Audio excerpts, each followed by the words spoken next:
Hey, everybody, this is Stu Smith and Jim Edwards with another Sales Copywriting Content Marketing Hacks podcast, number 119. And today we are talking about business inspiration. Where do you find it? How can you get it?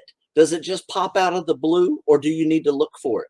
Can you find a reasonable place that is easy to be inspired, or do you have to really dig deep into that subconscious to figure out what is right for you to add to your business inspiration?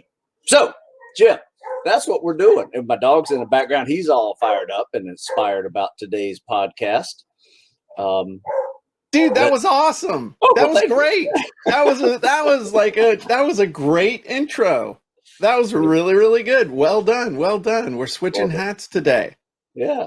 So good job. It's interesting. I learned a long time ago that inspiration doesn't just happen, which is counterintuitive because most people think that inspiration just comes out of the blue. Inspire basically means from within. I think I looked it up one time. It was pretty profound. I forgot what the hell. I can look it up on Google though. What, the definition of inspire and stuff. Carlin says, Stu, projecting and emoting. This is great. So, the thing is though, inspiration strikes every once in a while. But I learned a long time ago that inspiration is the result of stimulation. What do I mean? Well, inspiration comes because something else sparks something within you. And so the spark is inside of you, but something has to spark it. So it can be an article, it can be a question, it can be a video, it can be a suggestion from a friend, it can be a comment on social media, it can be a posting inside of your help desk, it could be just a sideways comment from a friend or a family member or even somebody you don't like. It can be an email, it can be, I'm just thinking back, the inspiration for me writing my first book came from my then girlfriend, now wife of 27 years next month, telling me, hey, you're smart, you ought to write a book. And I'm like, yeah, I'm smart, I ought to write a book. And no, literally, that's the everything changed when she said, you're pretty smart, you ought to write a book. And I'm like, yeah, I want to impress this chick, and so let me write a book. I remember Mini Site Creator, the original inspiration for the thought of creating the course came from an article. I can't remember the guy that I read his article. He said, he was the first one I ever saw use the term mini site, a one-page site. And then Terry said, you ought to create a course about these mini sites to teach people that you're teaching how to do these books, how to set up a membership site. How to set up a website. And that took off from crazy. I remember, inspiration for funnel scripts came from, this one is like crazy. This one was, and this was like, almost didn't happen. My buddy, Russell Brunson sent me a copy. Well, Russell didn't. One of his staff, his buddies, Brent, sent me a copy of Russell's book, .com Secrets. And I put it to the side. Everybody sends me their book, dude. I can't read all these books I get. So I just put it over to the side, sat there. And then my buddy, Greg Caesar, said to me, hey, did you read Russell's book? I'm like, yeah, I got it. I am looking at it. He's like, dude, it's a good book. And I was like, oh, okay. Cause Greg said it was good. Okay, let me read it. So I started reading it. I was like, damn, this is good. So I sent Russell a message through Facebook. I just said, hey, dude, I read your book. It's really, really good. I really liked it. And he responded back, and I was like, you know what? I had to talk to him about rebranding my software to help, people who use the service to get their software done, get their sales copy done. And that was the inspiration for funnel scripts. And it all happened real quick. you don't know where inspiration is going to come from. So you've got to put yourself in a situation where you can get the stimulation that leads to the inspiration. So we have actually institutionalized inspiration here at our company, in our organization. And so one of the things that we do, or that I have learned about myself, is that stimulation from other people flip something in my head. I take their idea, my idea, and I come up with it's 1 + 1 = 3. So we have Nancy's in charge of the Wednesday newsletter. Susan's in charge of the Friday Jim's Desk for the Jim Edwards Method Premium people. And so every week they each have to ask me for what I'm going to be, they ask me for the article, they ask me for the, for the Jim's Desk thing. And previously we had another team member that was with us forever who just grew into her. She grew her business so big she couldn't work with us anymore, which God bless her, but her job, everybody's job is you send Jim a couple of ideas, just wild and weird. Okay. And so then I get their idea, or, I have all these idea journals and stuff where I write stuff down. And I mean, I've got a whole thing of them. And that's the other thing, is when you have the stimulation, you have the inspiration, you've got to write it down. Oh yeah. Because it's like a little wisp in the wind, man. It just disappears. You've got to capture it. You won't remember it. Keep a pen, keep a piece of paper by your bedside. Learn how to write in the dark so you can actually go back to sleep. Because have you ever had, like, I can't go to sleep, yeah. I'm gonna lose the idea. I'm going to lose the idea. But if you write it down, you're like, my bad. You got to write it down. And so you need to read. I read a lot. Like Admiral McRaven, what was the guy who was in charge of Spec Ops? Yeah, McRaven. Yeah. Have you read his? He started as a speech to the University of Texas, and then he turned it into a little book. Man, that gave me a ton of ideas. Just got me thinking. And a lot of people think that, well, hey, if I get an idea from somebody else's book or somebody else's thing, it's like I'm stealing their idea. No, ideas are not like pennies. All right, here's what I mean. If Stu has a penny and I have a penny and we trade pennies, we each still only have a penny. But if I have an idea and Stu has an idea and we share our ideas, we actually have 4 ideas. We have my idea, we have Stu's idea, we have my idea that I get from Stu's idea, and we have Stu's idea that he gets from my idea. And so ideas and inspiration are one of the few things that are truly, there's no lack. It's infinite, because your interpretation of something, it's like a quote. If I take a quote and then we each go use the quote wizard, you and I will we'll take the same quote and we will come up with a completely different presentation, completely different video, completely different article, completely different blog post about that quote, because we're interpreting it through our own experience and our own filters of the world and life. So the number one most important thing to do if you want to be inspired is to take in a lot of stimulation.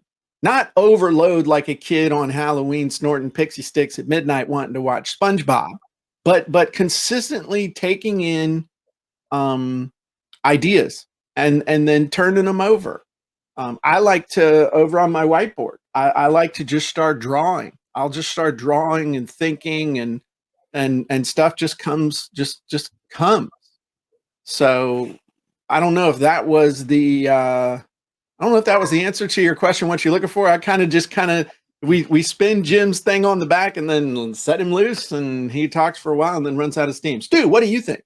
Yes, all of that. Yes, agree, 100%. But here's what I found is that one little bite of inspiration can grow into 10 times that.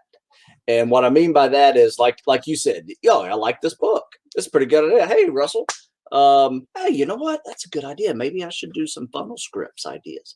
So it just keeps The Yeah. ideas just keep flowing as long as you're kind of addressing that initial interest. Right. So you see this interest, get an idea. Sometimes it just hits you like a bat in the head. It's so profound. I want to share. This is, here we go. Here's Stuart. Stuart Andrew Alexander used to live in the Caymans on the gym boat before last. Or maybe it wasn't the gym boat. Anyway, Stuart and I met up in a bar on Cayman, and he was drinking strawberry margarita or strawberry Coronas or whatever. It was really weird. But he's man enough to drink it in front of me. I'm like, hey, this is a good dude. So I like Packers. he gave me the idea for the Jim Edwards Method Premium. He gave me the idea to create a membership site around all of the wizards and doing an all for one a month thing.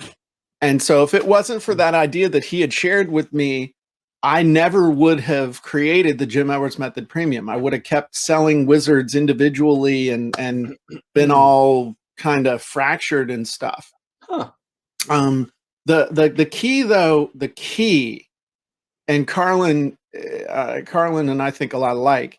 He says stimulation, inspiration, then how do you choose which ones to act on? And that was going to be the next thing I was going to say, was that you can't float around in this weightless feel good of just constant stimulation and ideas and inspiration. At some point, you got to act on something. Otherwise, you're just the weird person that, just is the big dreamer that your family is really disappointed in because you never accomplish anything. You know what I mean? Yeah, absolutely. So I'll let you take that one, Stu. I'd say my biggest source of inspiration is actually email. Email questions that I get, conversations that I have with people, whether it's kids I work out with, that gives me ideas to write about the issue that they're trying to work around and get stuck somewhere. Now they got to push through a plateau, whatever that is. Maybe a technique that I learned to teach better, something like that, because I had to do it, so I'm immersing myself into this world of people trying to grow. And then I have to be creative a little bit to think of new ways to teach it. And sometimes those are some of my best sources. Old friends, just talking about stuff that they're doing. I had a great one the other day. In fact, let me share my screen, because I can show you a list of 10 different things that inspired me. It's funny. You just said something though that really just resonated with me. One of your greatest sources of inspiration, it comes from doing it and doing it and doing it and doing it consistently. So it's not just having inspiration and then taking action. Inspiration comes from taking action. Yes. And that's pretty cool. What do you see, Jim? Where's my why can't I see this? I don't know. I tried to click on the thing, add to stream, and then it disappeared. So try again. Click the share thing at the bottom and then share screen. Okay. What do you see? I see Smith Fitness. Okay, good. All right. So this is my article blog. I had a conversation with one of my buddies I've known for 20 years. Navy SEAL, 20 years in service, did another 10 years contracting overseas, has been overseas over 20 times. Right. Wow. Yeah. And he's a combat medic. So anyway, he had some issues with TBI, and I call it mild TBI just because I don't want to, some people have TBI and they can't walk, they can't speak, it gets pretty serious. He was still operational, but just so many other issues that were going on. Right. And so anyway, his story of getting hyperbaric oxygen therapy and how it turned him around. I even have he was having horrible sleep, high cortisol, weight loss, hypersensitive to light and sound, and couldn't be in crowds, and had migraines and headaches 24/7, all these issues. And then he got into a hyperbaric chamber, and even I read the book on it. As soon as I heard his story, read this book, Oxygen Revolution, on it. and it has some issues with. Are you done sharing? No, hang on. Okay. It has some issues with. Uh, Look at you with your pop-up marketing there on your site. Yeah, you Excuse like that? You me. like Buy that? my stuff. Um, but anyway, it has some issues. When you dig into it, some of the medical world does not see it as a viable treatment process. There's some controversy. So I went down that. I read like 10 studies, and so I learned a lot about this whole thing. Found a really cool nonprofit that's run by a mom of a Navy SEAL that was killed in Iraq. America's Mighty Warriors. They pay for over 200 SEALs and special ops guys that have gotten this treatment, and it's like 10 grand a piece. It's pretty nice because insurance won't pay for it. So anyway, long story short, just that conversation of like how he's doing took me down this rabbit hole of learning so much more about what he's experienced and how to help other people. Perhaps this might be an answer for them instead of taking a dozen prescription medications, and some of them have can cause suicidal thoughts as part of the backlash of taking them. This article here was one of our podcasts that we did. Remember, we did the realist, the optimist, and the pessimist. Walk into a bar. Yeah, walk into a recruiter's office. That was a good one. That went deep. This right here was part of my group training. This is us lifting weights, with a homemade squat rack in the winter outside because of COVID. But we came up with a great lifting cycle there. Every day I do mobility day, I realize I can't skip mobility day. It is a must. This one right here, this little meme, I just made up. I got some rules of tactical fitness. Don't ask me what the minimum standards are because I don't know them. Right. And there are no tips or secrets. And you never think about quitting when you think about winning. This little meme here has gone all through the internet, and it came up. I made a full article out of it and podcast out of it. And, all of these things are just kind of growing thoughts that just take a life of their own almost. Right. As you act and share, you make this. That is another source of inspiration, is the distinctions that you make as you're doing it. So seeing other people doing it, seeing yourself doing it, having thoughts. I mean, sometimes I have thoughts. A lot of times I have these thoughts when I'm running because my thinking and my focus gets so uncluttered when I'm focused on breathing and moving my body and making little tweaks that all of that noise disappears. So again, like my workout book turns into an idea notebook as well. I mean, I can't tell you how many great ideas I've written down on the sheet with all the exercises and stuff. Nice. So it's just being in the arena, being in the pool, being in there doing it, seeing what people are doing it yourself. That's really where distinctions come from. And the best inspiration comes from distinctions that you make from actually doing it, being in there. If you weren't working out with those kids 3 days a week, 4 days, 5 days a week, you wouldn't be making the distinctions that you're making. You would all be basing it on just your own personal experience with the working out. True. It's the same thing with seeing, okay, like we're getting ready to do a challenge, the 7-day write your book challenge here in about a week and a half. That's going to give me some crazy distinctions when I see where people are having issues, when I think it's just, why is this an issue? But it's not where I think something's an issue. It's where they think there's an issue. So so again, another source of inspiration just comes from making individual distinctions when you're actually doing it. Stuart asked a good question, which I have a good answer for, I think. Says, what if you're the kind of person that can see other people's stuff and easily come up with ideas that make them better? Where do you go with that skill? You become a coach. You coach people. Now, hopefully you also are doing it, because ultimately the most authentic coaches are the people who have two parts of their business. they're doing it, and then they're teaching people what they're doing in their business. What happens in a lot of cases is people figure out how to do something, then they become a coach, they stop doing it, and they lose sight of, they lose the process of making those distinctions, incorporating what has changed in the world, new technology, new techniques, new ideas, new distinctions. And then you end up you're teaching people old stuff. You're not a good coach because you're not doing it anymore. I would have a hard time doing the workouts that Stu sends me if Stu weighed 300 pounds and could barely walk up his basement steps. He would not be an authentic coach if that's who he was, if that's what he was doing. So you can't just, where they say, those who can do, those who can't teach, and those who really can't teach teachers.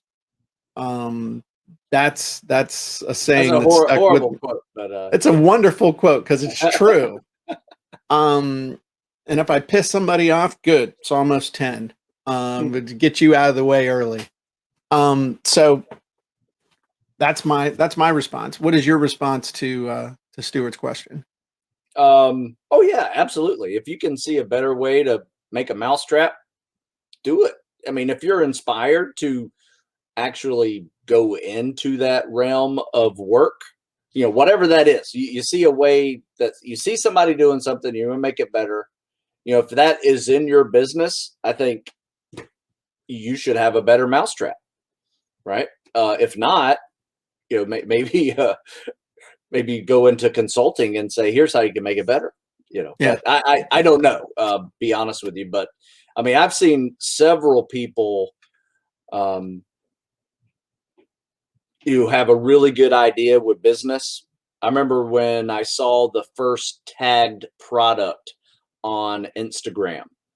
Somebody was selling something and you could just tap the picture. Next thing you know, it took you right to their store and you could do that. And I was like, how do you do that?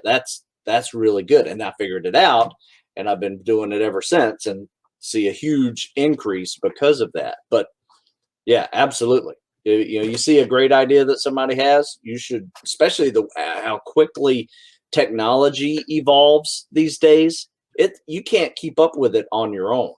Right. You have to see what people are doing, like the podcasting thing. We didn't invent the podcast. There are probably about 10,000 podcasts by the time we decided to make a podcast out there. So, and the one thing I would say is, as you're looking to see what other people are doing, it's easy to fall into, again, that mindset of not a poverty mindset or a mindset of lack, but it's almost like other people's ideas are a threat. It's not always, but sometimes you can fall into that feeling of, looking at what other people are doing or even being open to what other people are doing is a threat, because it might expose you as what you're doing is wrong or something like that. But just don't worry about that. Just it's good to see what other people are doing. It's not threatening to you in the least. I look at it like this, especially in my world, fitness is a huge market, right? No one does all of fitness, right? There's a little bit of genre here and there that people specialize in, and there's room for everybody.